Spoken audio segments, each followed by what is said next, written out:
Royal biographer Omid Scobie, yes, him, has claimed in his latest book that Prince William prioritised his loyalty to the monarchy and actively leaked information about Harry and Meghan in order to undermine them. That is what is contained in that explosive new book, Endgame.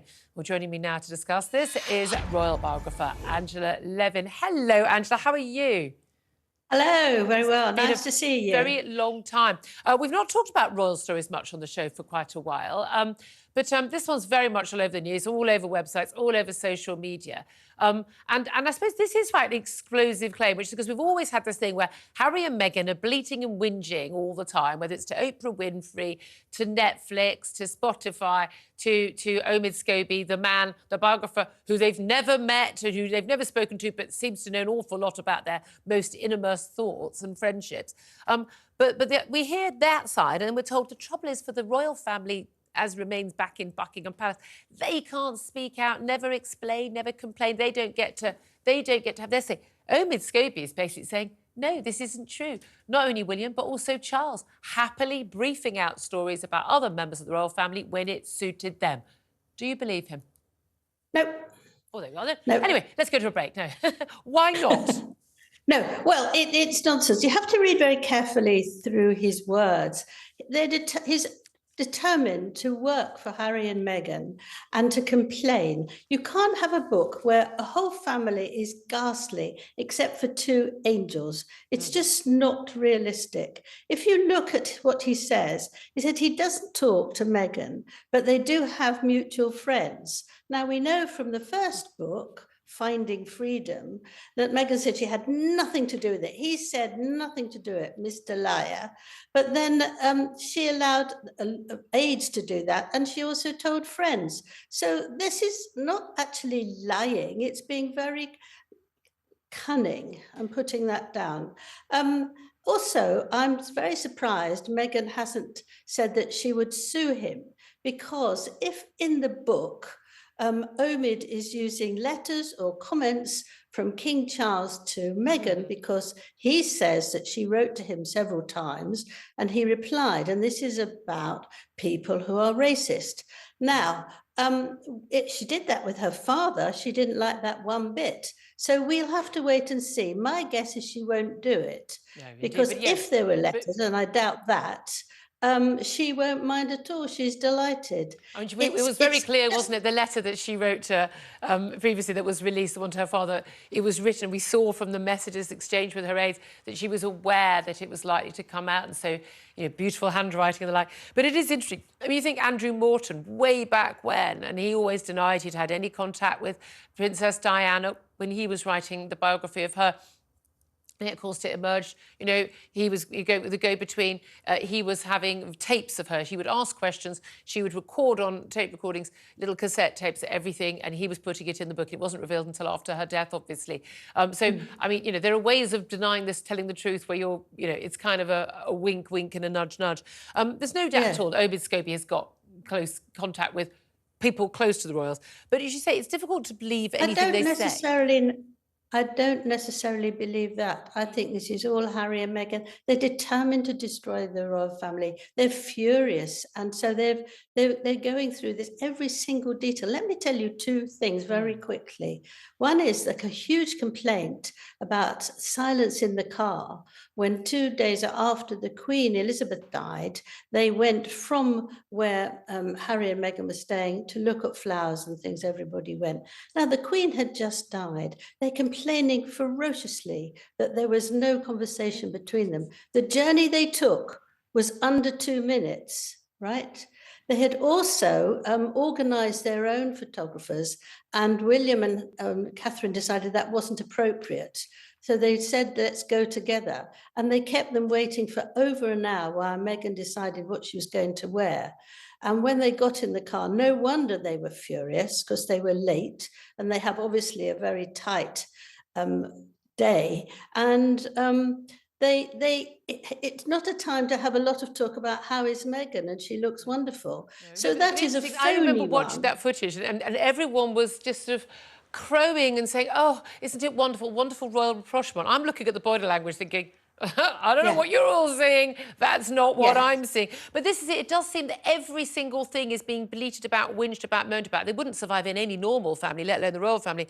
But the idea that there's claims that, you know, that King Charles told his family not to trust Harry. This is what the French magazine Paris Match is claiming Endgame reveals in a message that was circulated in the royal family. Basically, don't trust Harry after his memoir Spare was released. Basically, don't tell him anything Well, because it how will go. can you trust Harry? How can It's a you? fair I mean, point. But these claims that Harry wants to come back to the royal family, he wants to come back to the country, but it's that Meghan doesn't want to return to what she calls the royal soap opera. Do you think, look, you're unusual for people talking about this stuff. You're not just sort of pontificating. You've written a biography of Prince Harry. You met with him for many, many, many hours to discuss what you were going to write. You've actually met this man. Do you think it's likely that he does want to come back and it's she that's saying, no, we're staying out in LA? yeah, well, she manipulates him and is in charge all the time. You see, she pushes him around and she tells him what to do. And now he's always walking behind her like a slave.